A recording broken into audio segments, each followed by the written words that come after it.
សមាជិកគណៈបកសង្គ្រោះជាតិប្រាជ្ញាប្រធានសាមគ្គីក្រុមនានាសង្គ្រោះបម្រើការពារកម្ពុជាខ្មែរព្រមគ្រប់គ្នាទាមទារសិទ្ធិសេរីឯករាជ្យបូរណភាពអធិបតេយ្យខ្មែរប្រុសស្រីបដូរផ្ដាច់ថែរក្សាមិនឲ្យបរទេសឈ្លានពានមកត្រួតត្រាសម្បត្តិដូនតាធនធានជាតិខ្មែរ and thank you so much for joining our show today. Welcome and thank you for joining our show. This is Khmer Youth Voices for Justice. This is part of the CNRP America live show. My name is Linda Wu, and today is Tuesday, June 22nd, 2021.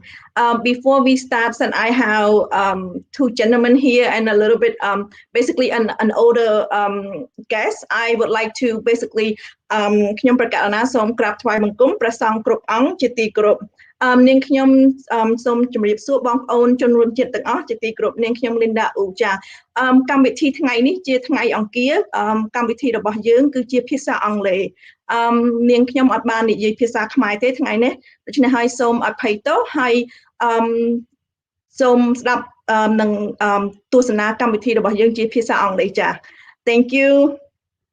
Before we start, please join me to support ending impunity for justice in Cambodia. Our campaign to end impunity for justice in Cambodia. Your support is very vital. Our campaign is at change.org. Together we fight to end impunity. Together we hold Hun Sen responsible for continuing to kill and hurt Cambodians. Until now, hundreds of victims have never received any justice. Together we fight to end impunity, justice for victims of state-backed killing in Cambodia. Please help to watch a short clip by Her Excellency Mosakur describing why we have the petitions, and please help to sign our petitions at change.org. Thank you. តើយុត្តិធម៌ឬនីតិរដ្ឋភាព Between 1975 and 1979, the green rice fields of Cambodia became the killing fields of Cambodia.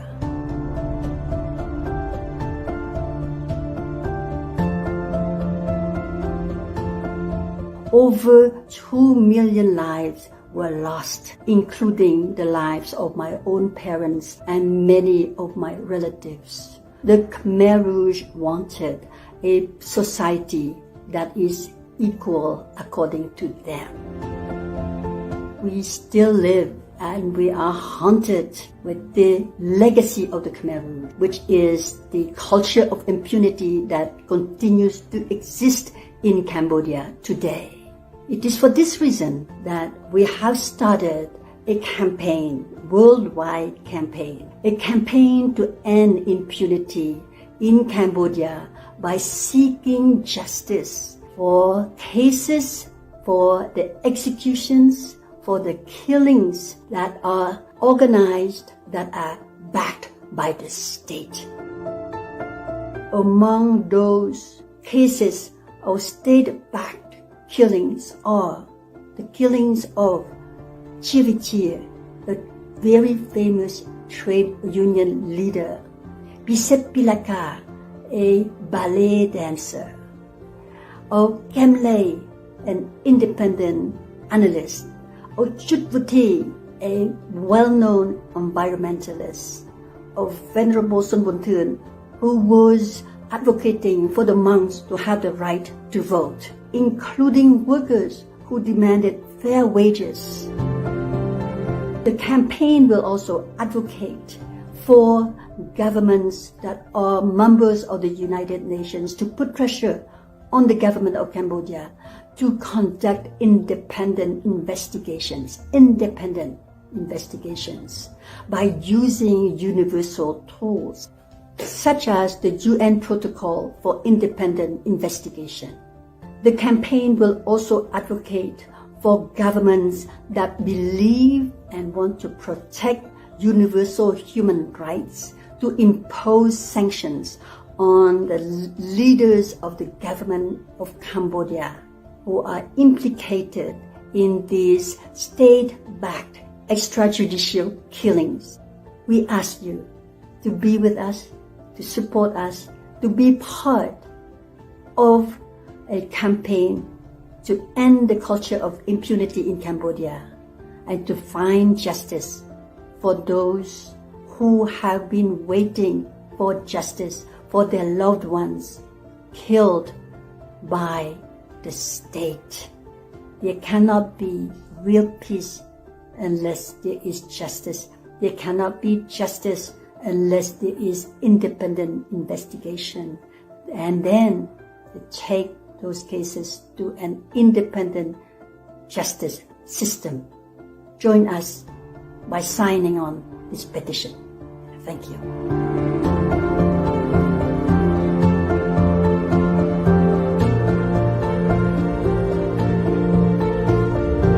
យើងរួមគ្នាបញ្ចប់នីតិរដ្ឋភាពដើម្បីយុត្តិធម៌នៅកម្ពុជា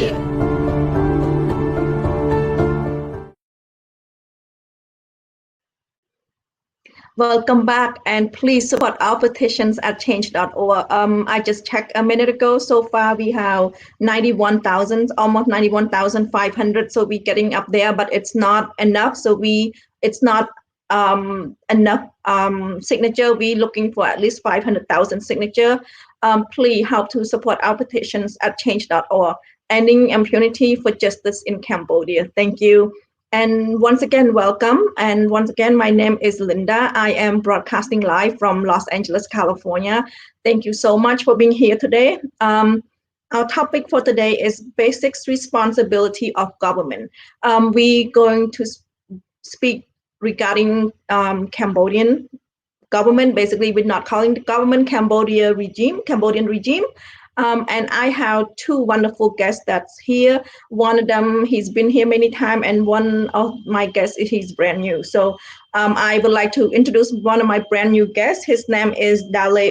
He is the president of the CNRPA in Texas. So hello, and Mr. Daley. Hello, and good evening from Texas. Thank you for having me. It's such an honor. Thank you for being here. How's Texas? It's hot. It's just like Texas, it's hot. It's like today, like 95 degrees, and it's still hot out there, even though it's 8 o'clock, but it's cooled down a little bit, but it's still around like 85. So are you complaining, or are you rubbing it in over for people that still have a cold weather right now? Nah, it's all good. Actually, I enjoying the weather in Texas. It's just unpredictable sometimes, but we kind of used to it, and it's really nice. It only maybe in a couple weeks for the whole year we get really hot, but yeah, that's kind of same weather in Cambodia right now. It's steamy, hot, and pretty much the same, I would say. Is it murky? Or is it sticky? Nah, not sticky. Only in Cambodia it's sticky. Okay. It's kind of dry, hot. Okay. In California, when we are hot, but it's more dry hot. So we don't get sweat a lot, but it's very dry. Okay. Actually, I like the Southern California. I was there last week. I was there the whole week, and it was hot. Really, it's not really hot. I was in it's in Long Beach area. Okay. Yes, and it's hot during the day, but as long as the sun sets, it's kind of cold and chill. Even though you sit outside, you had to have a sweater, otherwise you're gonna get cold and chill. Correct. It's as soon as the sun sets, we do get a little cooler. Yeah. A little nicer weather. It's not as not sticky. It's just nicer. And since you are at Long Beach, you are closer to the beach, so you are cooler than where I'm at. Where I'm at is a little, maybe 30-minute drive from the beach, so we getting a little drier than where you at. Oh, actually, we're not even staying in Long Beach. It's called Corona. I don't really know where it is. It's about the same, like 45 minutes from the beach. So I wish I met you last week, or you you're probably like 5 minutes away from me now. We're talking about it. Oh, really?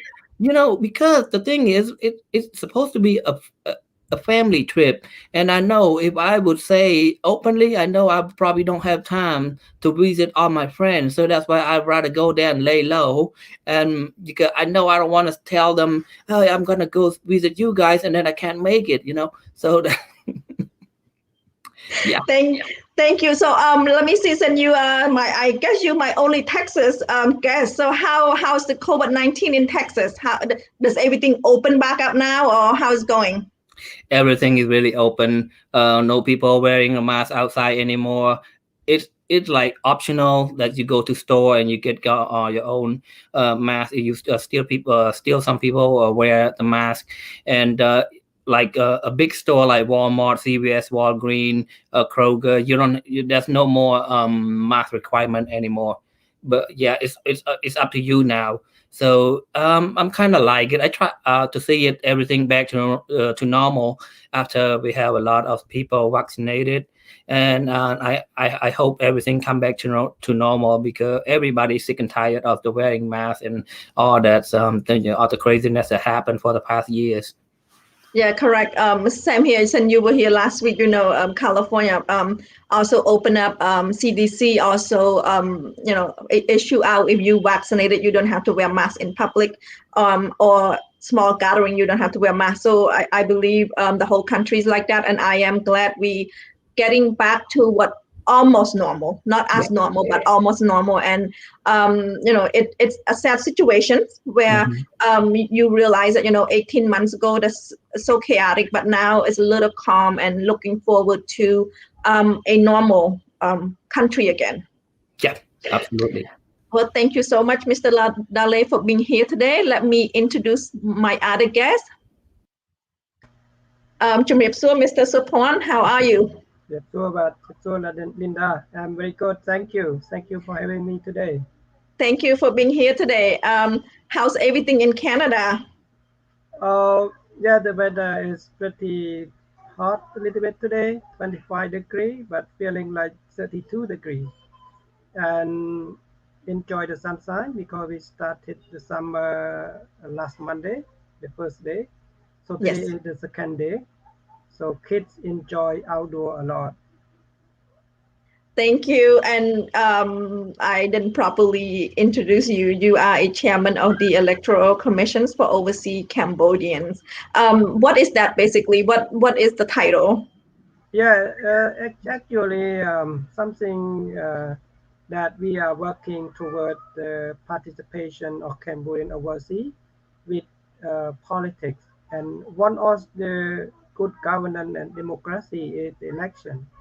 So Cambodian overseas should participate election in Cambodia without traveling back to Cambodia to register the vote and also to cast their vote. So like many other countries around the world, including countries surrounding Cambodia, like Thailand, Malaysia, Indonesia, and Philippines, etc., they allow their people living overseas to cast ballot without traveling back to Cambodia. So this is very essential that Cambodian people should be inclusive, not exclusive. And it has been guaranteed by the Cambodia constitution as well. And the term CEROC, I mean the abbreviation of the CEROC, CEROC, it comes from the word Committee for Election Rights of Overseas Cambodians. So the short term is the CEROC that we call.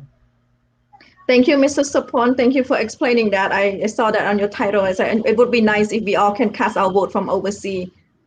It's hopefully it's soon, or hopefully it's in the near future. Yeah, we have to believe in it. And Cambodians overseas enjoy first time voting from outside Cambodia during the United Nations sponsorship of Cambodia election in 1993. So this is historical.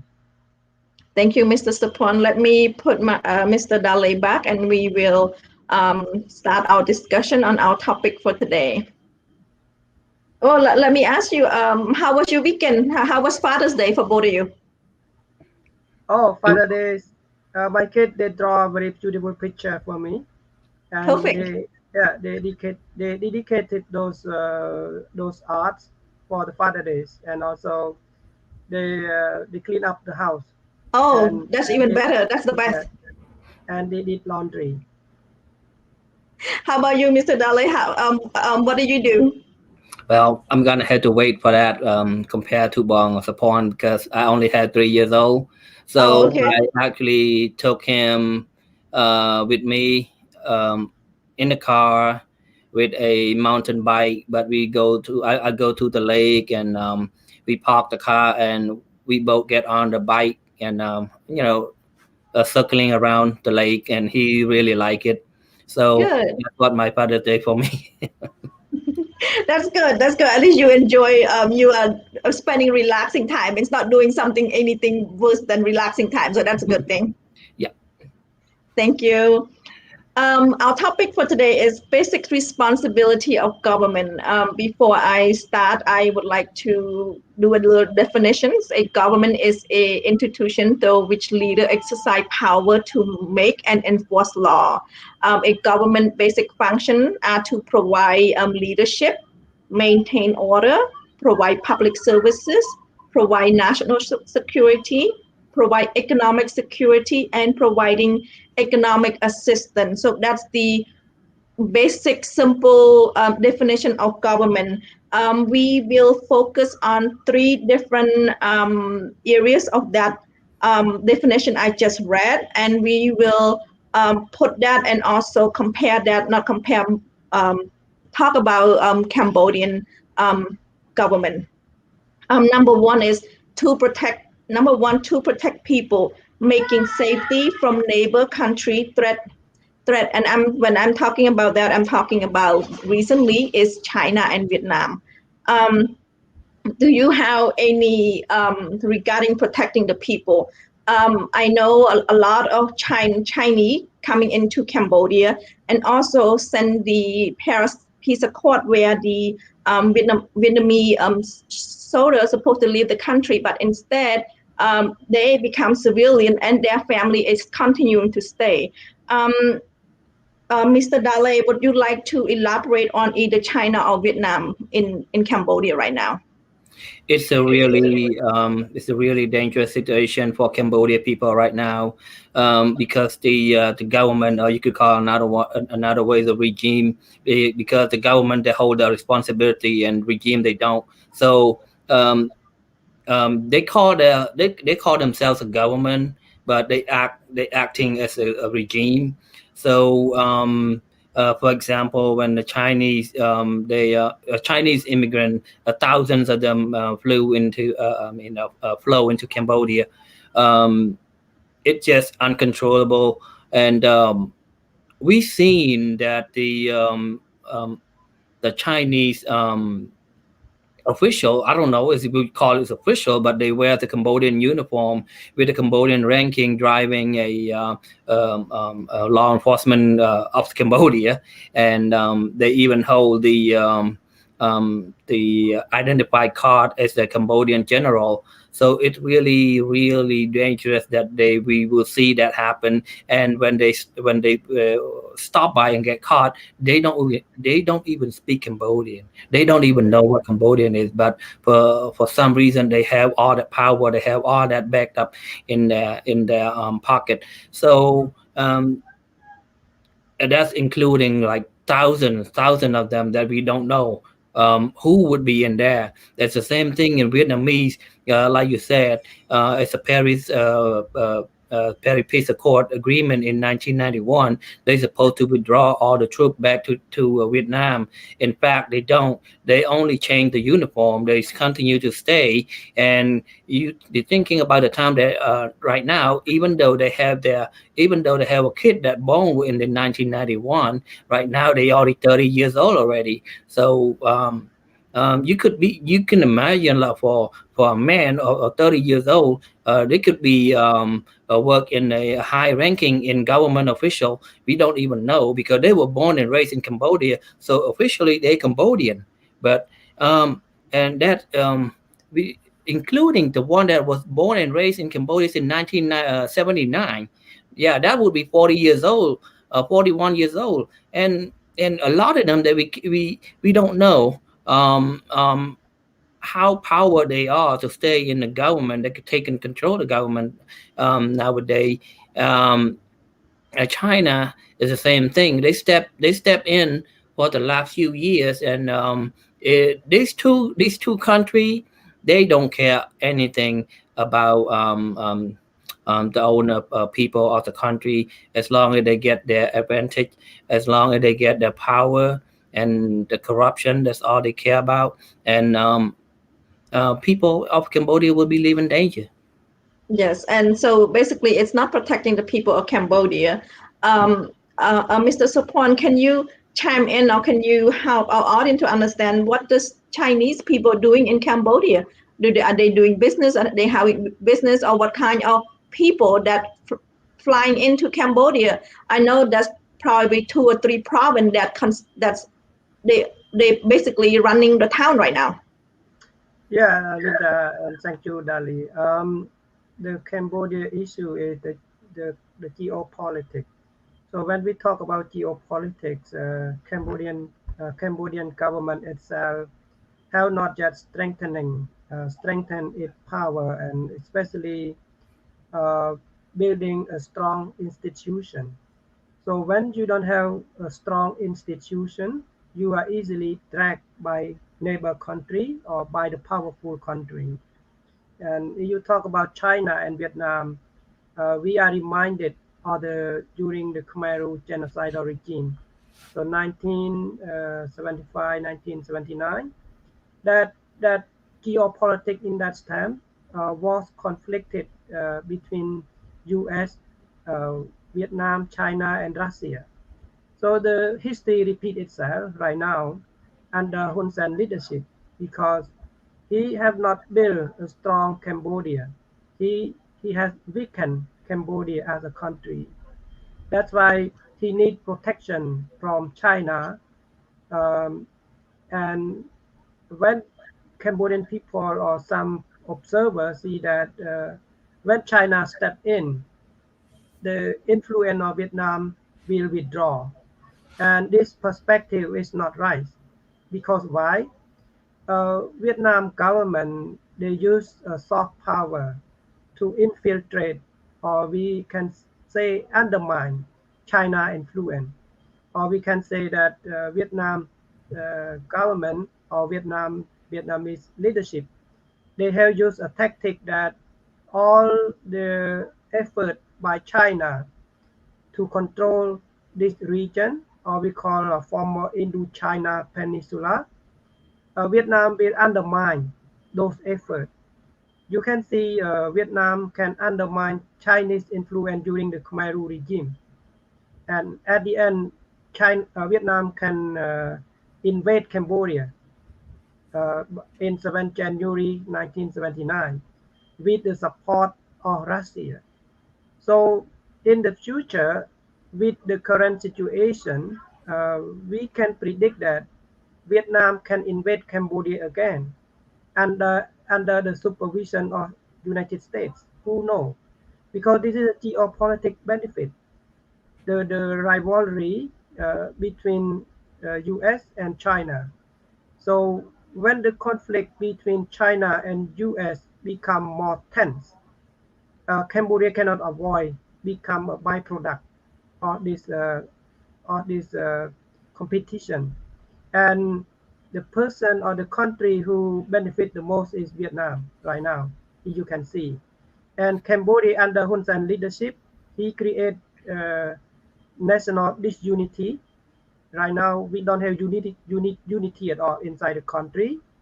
People has been uh, broken down into at least Hun Sen party, Democratic Party, and Monarchy Party.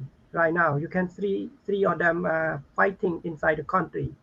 So all these products created by Hun Sen. So the country as Cambodia, or Cambodia as a country, has become weaker and weaker from day to day to the future. And Vietnam can undermine easily by asking U.S. to help them to fight against the China by using Cambodia as a weak state. So this is how I can see. Thank you, Mr. Sophoan. Let me have Mr. Daley. I'm going to show a couple pictures. Can you describe to our audience? I believe this is the Kampong Cham. So can you let me know what is that big house, and on the bottom there's like boat home, and what's going on in there? Okay, first we'll see from the bottom first. There's hundreds or maybe thousands of floating house Millions. on the river, and that's how the Vietnamese immigrant first they flew into Cambodia. I mean they floating into Cambodia.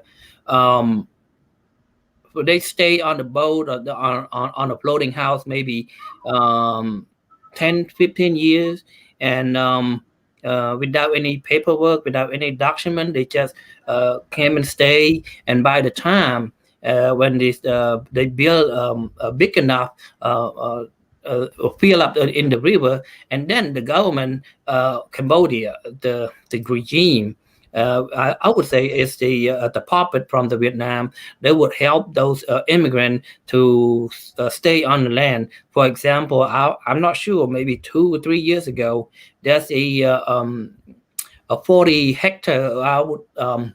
That's 100 acre. Yes, yeah, it's 100 acres of land. Correct. Yeah, 100 acres of land that would give for free to the Vietnamese immigrant, and they built such a nice home. As you can see in the picture, it's a really nice home that Cambodian people would never afford that. They would not build such a house like that for Cambodian, and that it was just the beginning of the construction. And I heard that they will have all the system like the a water system, electricity,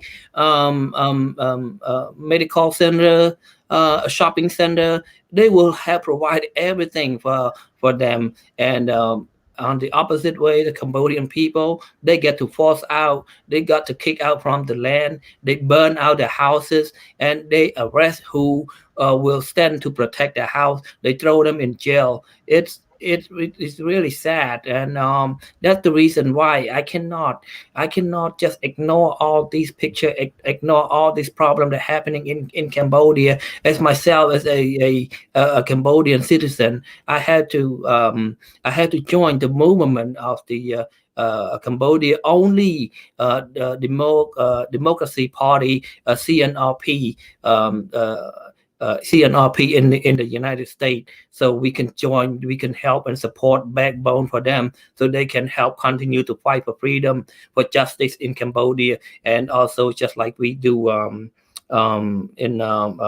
We signed the petition lately, and thank you for correcting. It's in Kampong Chnang. It's not Kampong Cham, but Trania. Yes. Yeah, thank you for correcting. It's in Kampong Chnang. Yes. It's. Yeah, that's the reason why I just cannot stay. We, as a Cambodia, we have to. I have to join the party. I really want to change the regime. All I need is justice for Cambodian people, and I want to make a short announcement for all the Americans that if they watching the show. So please. Please help us and sign the petition to ending impunity in Cambodia. It's really important to stop the bloodshed of the innocent people. With your sign, your sign in today, you could help. You could stop. You could save life. But who know? Maybe 10, maybe 100, or maybe 1,000 in the future. Because those people who commit crime, they need to be brought in justice. If they keep get away from justice, things will keep on happening, and the innocent people will getting hurt, will lost their life for things that will be continued, will not stop. So the petition is really important. You signed up, just sign up for yourself and maybe your friend. That as humanity together, for all humanity. We all want humanity. It doesn't matter where we're from. One man, one's life is a very, very specious, very special. Please help us sign the petition. Thank you. petition is at change.org. That is ending impunity for justice for Cambodia. You can sign anonymously. You don't have to give your name. We just need your signature, and on a signature you email and there's no login, there's nothing. So it's so simple. And yes, like Mr. Daley said, it's a humanitarian effort that we want to end impunity. There's many people that have sacrificed their life, not just sacrifice, it's called backstage killing, which means they sacrifice their life to bring people awareness of like the environment of the Hun Sen regime in Cambodia, the tree, the forest, the deforestations, and those people end up being shot or killed in the daylight. So we need to find justice for those people. And in a couple of weeks, that's going to end. July 10, we're going to remember Dr. Kamlay, which one of the outspoken against the regime, and it's unfortunate that he was gunned down, and that's the reason why we are asking you and begging you to help our petitions at change.org. Let me go back to our picture. I believe, like you said, this beautiful home, and not just beautiful home, there's big lands on that home, and this is they built probably, I might be wrong, maybe 4 or 5 years ago, and I believe it started out by the regime not letting Vietnamese live on their boat. So basically, right, they dismantled the boat, right, and as a result, let them stay on land. So now, controlling them, telling them not to live on the water anymore, but they get on land, and that's the beautiful how they get. Yeah. How is that even protecting Cambodian? And now for the last 3 weeks, I believe it's 3 weeks, the history is rewritten again, where yep, the people living from the boat now is coming up to land. Yeah, that was happening in the heart of Cambodia, in the capital, in Phnom Penh, when they I don't remember how many homes and families that they had to evacuate from the water to the land. At first, we only heard the announcement that they had to move out. We don't know their plan, the second plan, that they already prepare another land for them already. So they not enforce. They're not protecting. They're not protecting the orders, laws and order. If you follow laws and order, you got to check these people. If you have an identification card, if you have like a resident card to stay, are you legal to stay in Cambodia? If not, you got to move back to Vietnam. You cannot stay in Cambodia. You cannot bring them on land. That's not that's not how the that's not how the government is supposed to do for as a country. Because our Cambodian people, we can't do that in Vietnam. We can't stay like that in Thailand. We will get kicked out immediately if we get caught and throw back into the border inside Cambodia. That is where it's really sad. It's really sad that we have a regime that's acting like this. Robert Lee, Mr. Robert asked a question. What about Khmer people? We're home for Khmer people. You know what happened?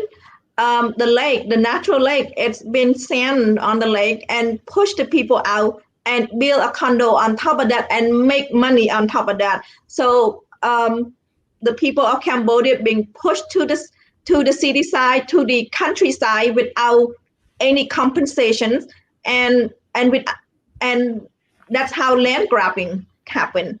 And all those beautiful buildings was built by who? By Chinese that they brought from China. Let me go ahead. Yes, and Robert Lee, the Khmer people, like I said earlier, you got to kick out, got to boot out from the house, and if you stay protest to protect your home, to protect your family, the shelter of your family, the shelter of your baby boy, baby girl, you will get shot. Yeah, recently you seen a man was shot through the chest because he was protecting his land. So how sad that is when they come and kick you out from your home, when you protest to protect your home, you get shot or you get to throw in jail. So what you think? Where's your children will be staying, or where your family gonna stay? It's really sad situation for Cambodia. And thank you for that question, Robert Lee. I appreciate that for bringing that up, because that's what happened. Let me put Mr. Sophoan back on as well. Mr. Sophoan, do you have anything to say any more regarding the home, the boat, or my main point was the government to protect the people from neighbor country, and I don't think that is protecting. That just bring them in and have them stay in the country and have them basically step right over innocent Cambodian. It comes to the terminology of government. You know, government is part of the Prime Minister cabinet. So if you do talk about government, they have the parliament, the court, and the government. So this is separate of power according to Cambodia constitution. So the duty of the government is to propose the law to be amended by the parliament and to enforce the law. Enforcing the law means to secure the prosperity and security of the people and to protect the invasion of the outsider. So one of them is the immigration law that the government have to enforce. And according to the solution to the Vietnamese immigrants, it is not enforcing the law. It is kind of conducting bias toward the Vietnamese immigrant and toward the Vietnamese government. So as I know, Vietnamese government sent back many Cambodian immigrants from Vietnam to Cambodia without saying anything, without warning, without asking Cambodian government regarding those perspectives. But different from Vietnam government, they asked Cambodia. First, from the Vietnamese ambassador in Phnom Penh, the second statement from the Vietnamese Ministry of Foreign Affairs asked Hun Sen government to respect human rights and treat their people who living in the boat fairly. And you know, Hun Sen government listening to this statement because he respect human rights. But how about Cambodian people? Does Hun Sen respect Cambodian people rights? Maybe no, because those put in jail because of they express their freedom, they exercise their rights and exercise their freedom, and they weaponize the court to accuse those youths and environmentalists and political activists as incitement or plotting the government or committing crime. Sorry about that. So how about Vietnamese immigrants? Like you can see, they should enforce the law without warning, without give them any delay, not allowing them to set up housing on the water since the beginning. They have to do it. They have to enforce the law. Why they don't enforce the law? This is the question that Cambodian people have been asking about what government, Hun Sen government has been doing regarding Vietnamese immigrants. And if you enforce the law, you have to send them back to Vietnam. You cannot just replace them from the water so that they can live on the ground and build a nice house, and a nice community for Vietnamese boat people. And this make Vietnam very happy, but Cambodian people is not happy at all. It's a very chronic issue that happening again and again, and nothing gets solved. So the regime is controlled by Vietnamese, and we all should understand that. Linda, you know, this tactic is what's happening during the Khmer rule, that they push Khmer rule mentality into crazy about Vietnam. And when the Khmer rule was too hyper and crazy as about Vietnamese invasion or Vietnamese subjunction on Cambodian land, Vietnam committed crime that United Nations cannot accept. So right now, Vietnam try to use that tactic again to infuse the Cambodian youth to stand up, protest, or maybe burn the Vietnamese embassy, so that the victim is Cambodian people, not the Vietnam. So this policy and tactics has been carrying out by the Hun Sen regime. That's what I see. And not only me see, it is a historian like David Gentler. He already wrote in his book Cambodian History that Vietnam, they use a soft approach to infuse the anger of Cambodian people so that they can benefit from it. Thank you, Mr. Sophoan, and thank you, Mr. Daley. Let us go to the second point. I think Mr. Sophoan already touched base a little bit on that. Linda, can I add Yes. another point about the Yeah, go ahead. immigrant? A short one. For after the Vietnamese immigrant, they flowed into Cambodia illegally. They stay there on Cambodia water, on the river. They polluted the water for 15 years, 20 years, right? They eat there, they wasted there. So after they polluted water for 15 years, they destroy Cambodian water system environment. Now they got to stay in the land, so that they yeah, and it's unacceptable. That's all I need to add. Thank you, Mr. Daley. Let hit another point regarding my topic, which is basic government, basic responsibility of Cambodian regime. I guess that I should put that. The second point, to maintain law and order within the country to lead peaceful life. How peaceful is it, Mr. Daley? How peaceful, and what does the regime telling people to thanks every day? What are they thankful for? It to force people to say, they force you to at gun down, they point a gun at you and make you say it. Thank you, peace. There's no peace in Cambodia. There's no peace without justice. If there's no justice, there's no peace. That's simple as that. So the Cambodian regime right now, they want people to say peace, just because there's no gunfighting in the country. But of course, there's no gunfighting because all gun is pointing at people. The silent people that you don't get to say anything. So you got to say, if I will tell you to say thank you, peace, you got to say it. If you don't say it, you got to be thrown in jail. You're gonna be investigated. Maybe you related or somehow work for the opposition party, and that's kind of peace that Hun Sen painted in Cambodia right now. If you see the people just protest peacefully, they will be thrown into a car. They can pushed down to the street. They get to attack from the back from the a government official. There's no peace. There's no peace. Well, I don't know why they keep saying thank you, peace, thank you, peace. I know every single one of Cambodian people, including the one that say thank you, peace, and deep down, I believe they know there's no peace in their mind.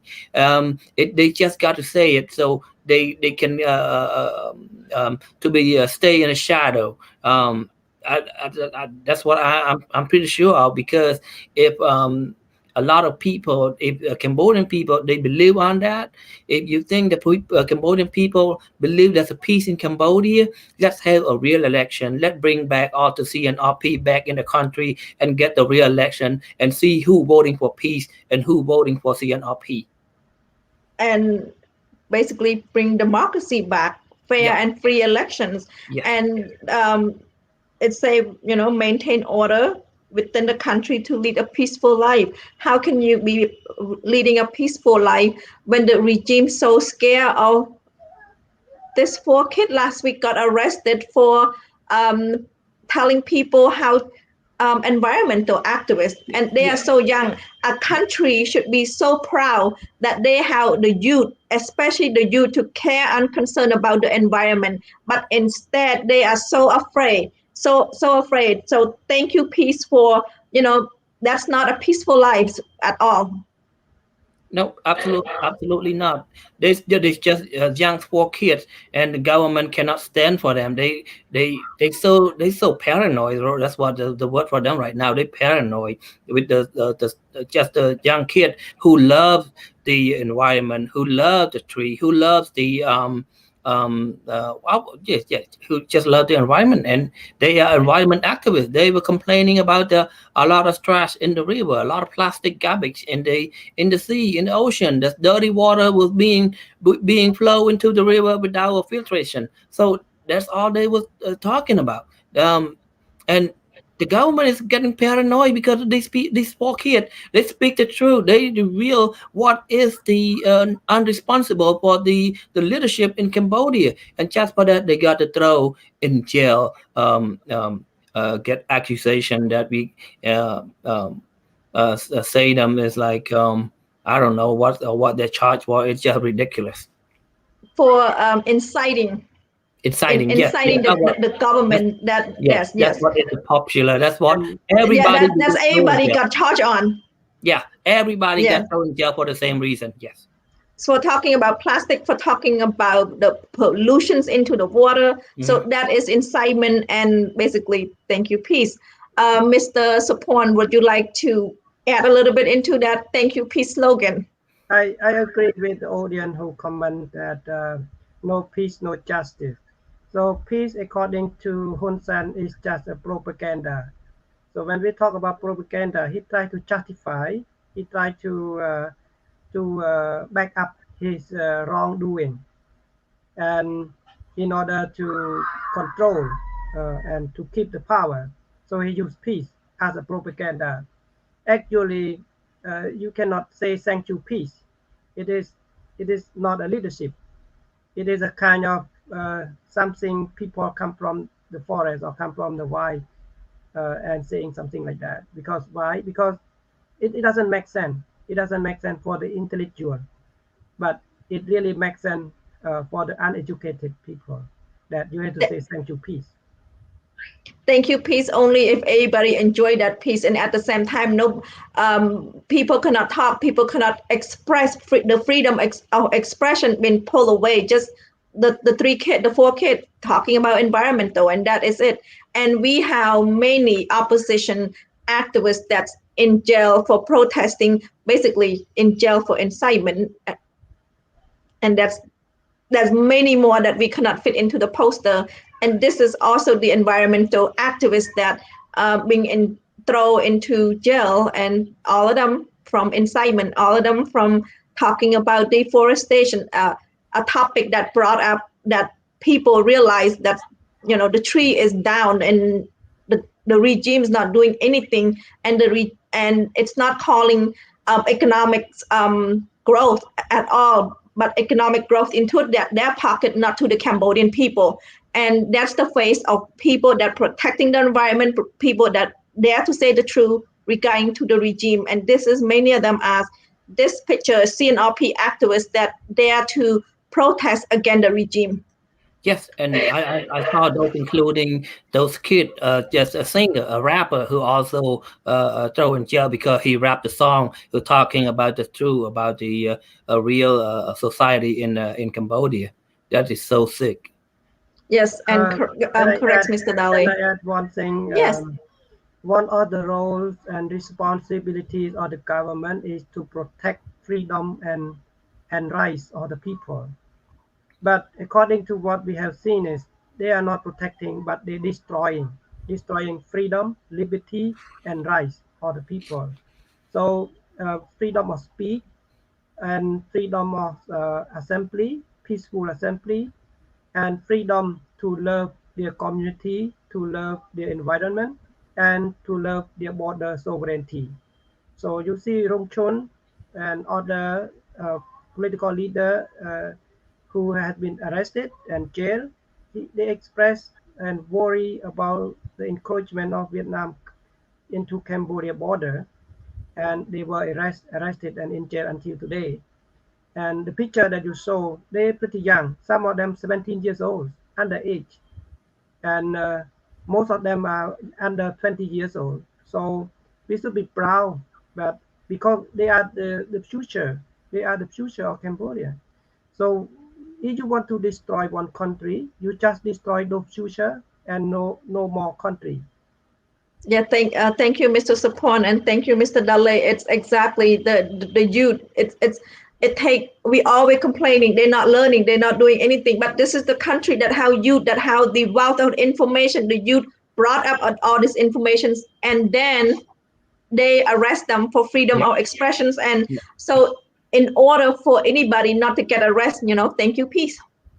Yep. Um, That is really sad. I know. It says sometimes we say that the youth of Cambodia is all asleep. Actually, it's not. There's a lot of them who they just got thrown in jail. The youth who love the environment, who just make a rapper about the society, a real society in Cambodia, got thrown in jail. So I know, even though they know that they know the regime, they know what they're gonna face the consequences, but they still do it out from their heart.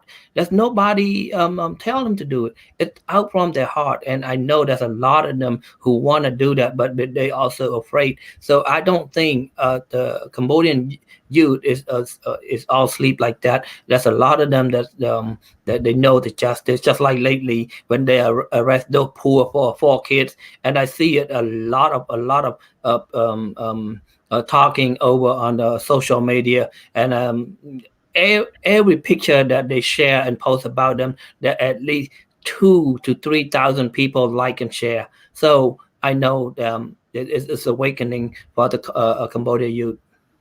Yes, I wish I have the picture where they're in the car smiling because they are putting into Presor, Yes. waiting for their trial. And I'm as a person looking at it, I'm so proud of them that they believe in what they're doing. They're not sad about it, and I'm really proud that even though it's a situation, even though the regime is controlling, closing their mouth, but they still smiling because that's what they believe in, and that's what we need our youth to know, that you need to stand up for what you believe, because if you're gonna keep quiet, nothing gonna get changed. Yep. Thank you. Let's move on to our third point. Is our third point of the basic government responsibility of the government is to protect, basically to provide the basics amenity and assistance for the people, helping the people in need. Let's look at COVID-19. Let me read the number. As of June 22nd, there are 459 deaths. So far, COVID-19 infection rate have at 44,124 people, and 38,766 people have been recovered. So almost 500 people have passed away due to COVID-19. The people that survived were staying in the lockdown. The regime lockdown have locked down many different places, many different provinces, and I believe before the start of New Year. So the first or second week of April. So it's been going on for over 2 months. When it's locked down, no food, and there's no warning ahead of time. And at the same time, the factory have closed, the business have closed, and the supermarket have closed. There's no rent relief, there's no food support, and most of all, there's no utility assistance. How can it be provide basic assistance to the people when the people are crying for help? You both can chime in at any time. Yeah, regarding the pandemic, the COVID-19 pandemic, it become irresponsibility. I mean, no responsibility at all. It's to what we see, because at the beginning, Hun Sen played joke with it. He doesn't believe there's COVID, and after he believe in it, he do something like extremely wrong. He doesn't care about the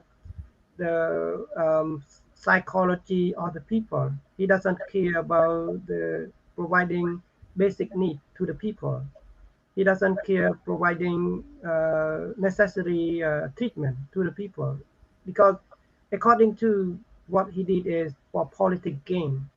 Like I see, he he has always admired the Chinese government providing vaccine, and he from day to day he count the number that people has been vaccinated, and like you see, more vaccinated Cambodian people become more die. So it is in contradict. So it is very contradictory, and in Southeast Asia, Cambodia has become number one in get the most vaccinated people. But if you see the number of people infected and fallen sick and die, the most it as well. So this is the question. Hun Sen doesn't care about effectiveness of management, treatment, and vaccination of the people. He care about how he can serve his Chinese master, because all vaccines are from China, and he care about providing the vaccinated person in number 1 million, number 2 million, number 3 million. How can he know that person? And they provide gift and reward to those people. So from day to day in the national television, they have picture and video clip about people get vaccinated, people get taken care, but no picture that people falling die, people desperate from family, especially a young girl from Ratnagiri who died, and parent was in quarantine, and the hospital the healthcare taker cannot identify the girl until the parent put on social media, so that they said, oh, that girl already died. You know, that girl is under 18 years old. She cannot separate it. She cannot be separated from parent at all, according to the code of conduct. But they separated, and until she died, and parent didn't was not notified, and they burned the girl. And after the parent tried to find her daughter, they just put the bone on the jar and give to them. So this is desperate, and the national television doesn't show that clip at all. So you can see this is contradictory about reality and about fake news in Cambodia. So the pandemic itself, Hun Sen government cannot handle with it at all. That's what I see.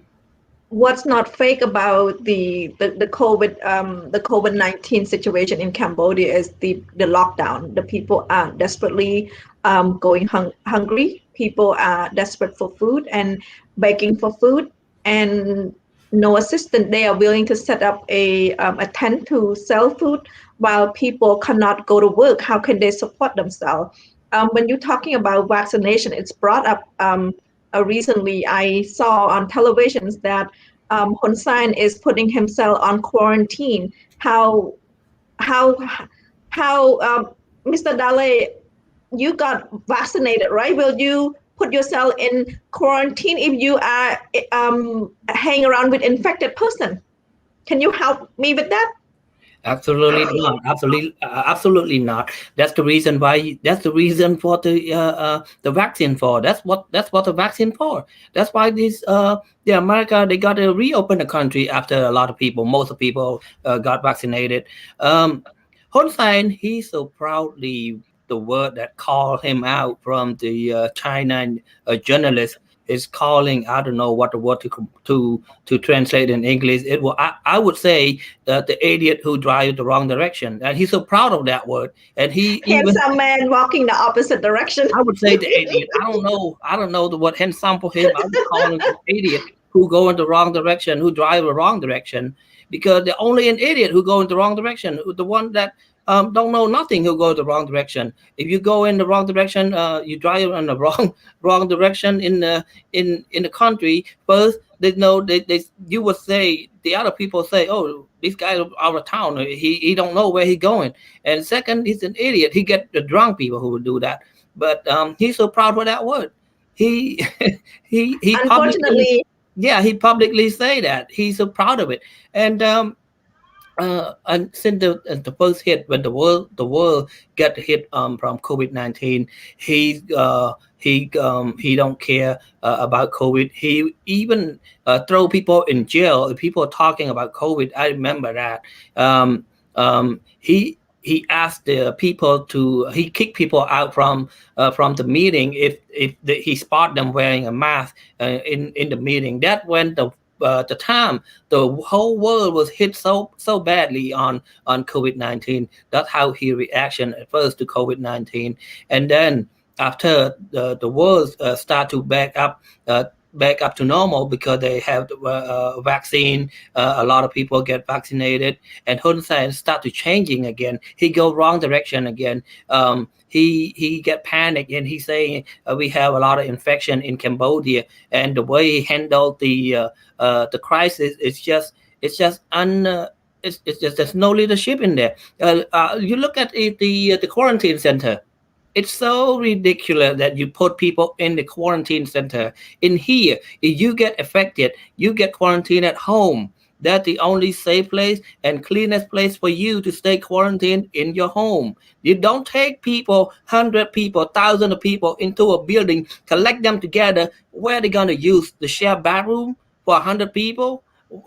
You're gonna be infected. You're gonna be infected no matter what, even though you don't have COVID. That is I don't know. I never seen anything like that. That's not how you stop the COVID. And at first he was announcing that he gonna lock down the country overnight and get people really panic. And I saw people, thousands of people who try to go into the shopping center, who try to get the food supply to stock at their home, and that's no social distance. When situation like that, I see everybody on each other, left and right. They just pile up on each other, try to get into the store. That's how Hun Sen create a lot of people get into affected the virus spreading. Just one single word from Hun Sen for one night. I don't know how, probably thousands of people who already spread the virus, and that's what he did as a management. And also when it come to the lockdown, he locked down. There's no government ad. There's no government fund.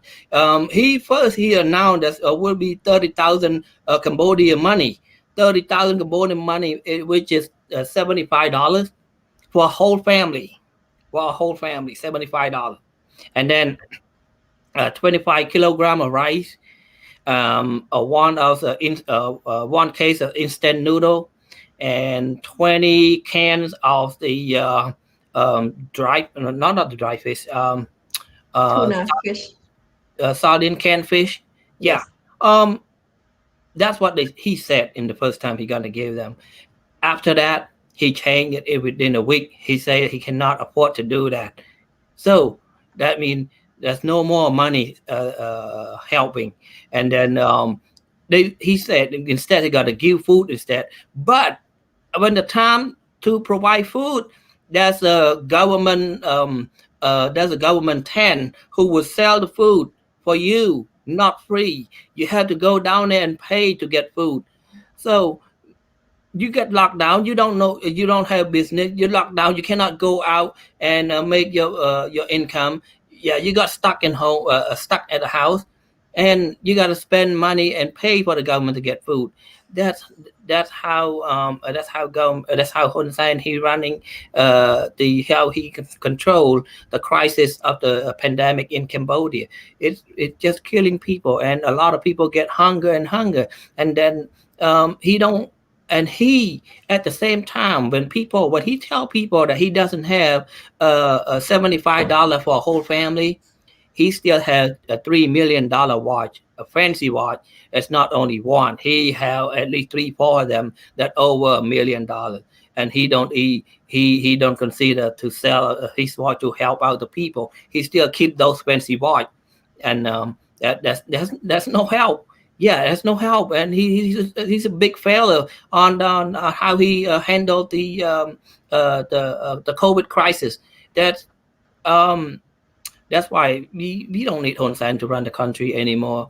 The more he running, he cannot handle anything. There's nothing he can handle except for himself, for his family, corruption, and just put their family in a benefit. Correct. And he, like you start out, he driving the wrong direction, and that is driving the wrong directions.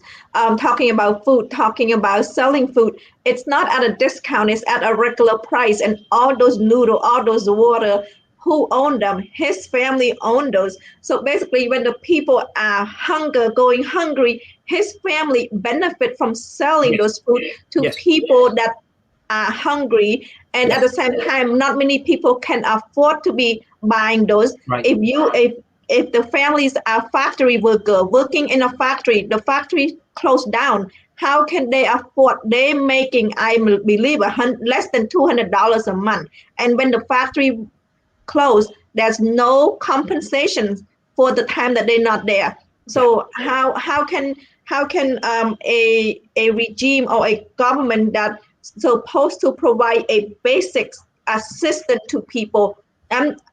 Our topic today is basic, very basic to the very low level, and he drive the vehicle the other way. That's not even protecting the people, not helping the people.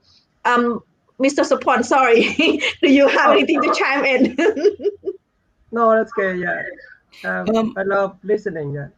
Yeah, okay. So thank you for reminding about those the family thing. You know who owned the quarantine center?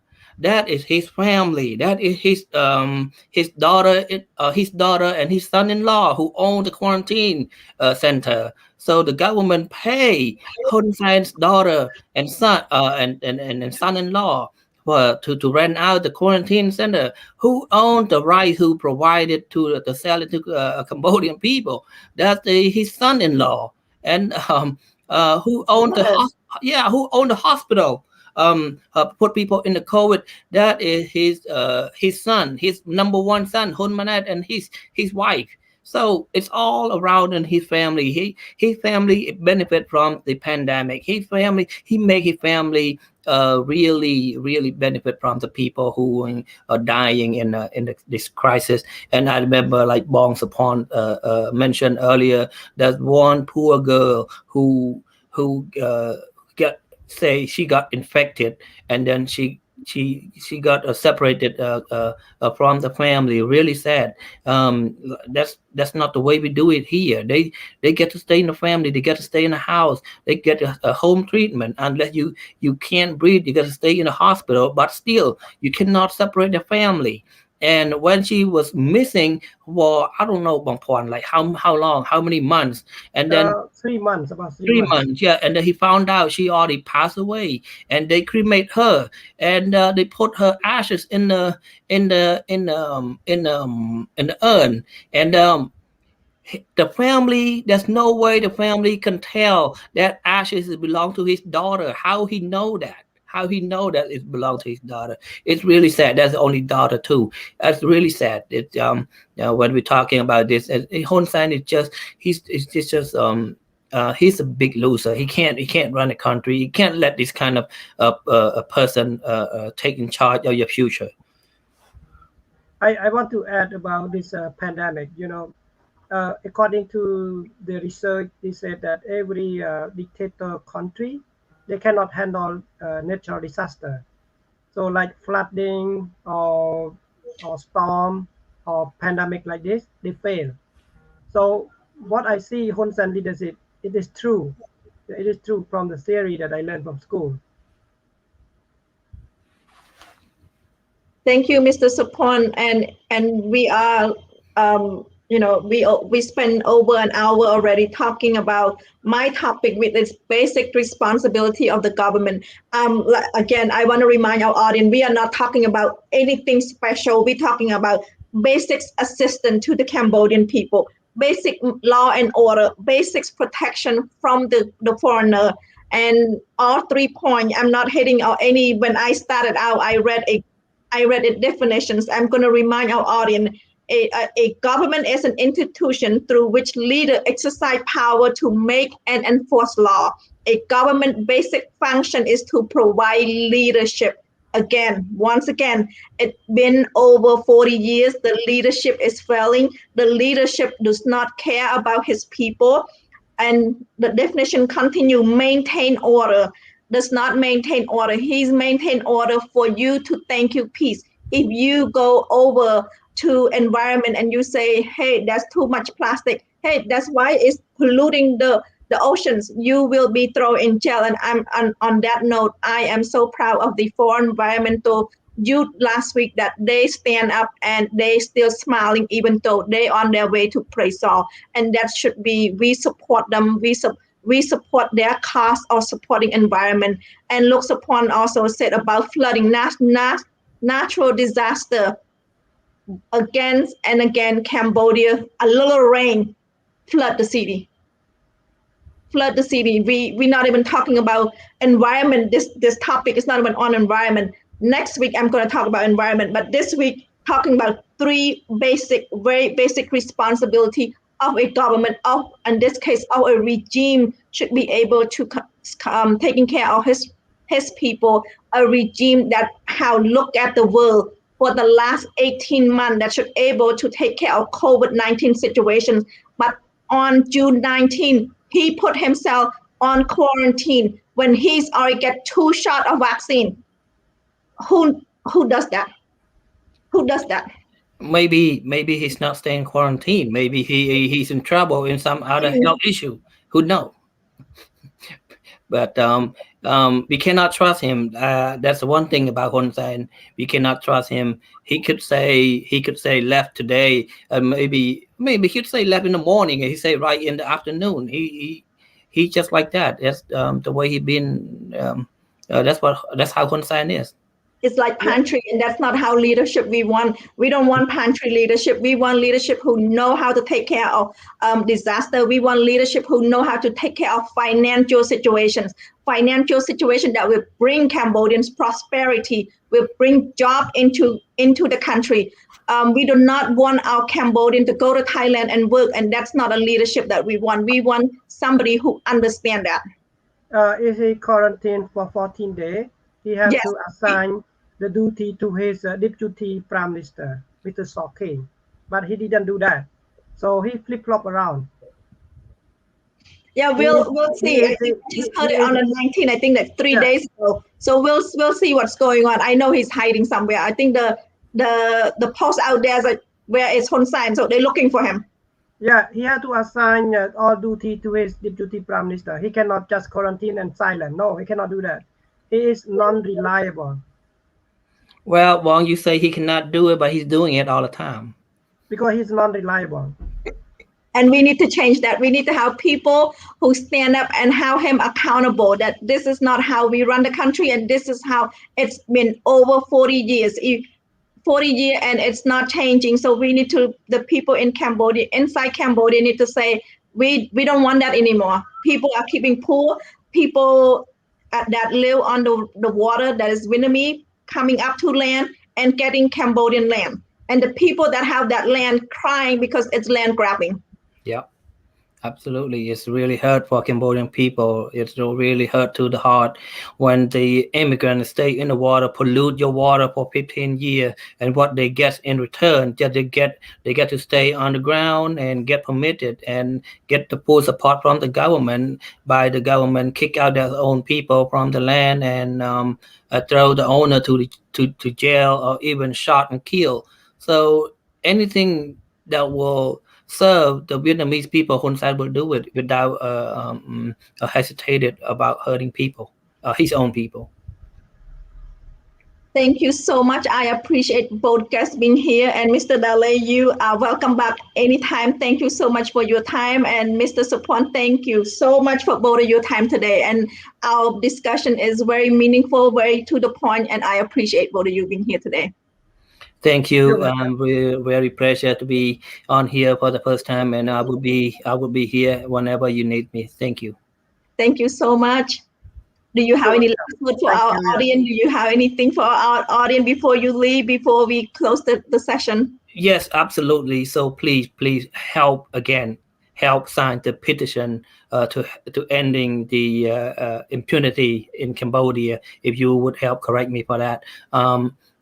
Please, it for humanity. It doesn't matter who you are. You are American. You are Hispanic.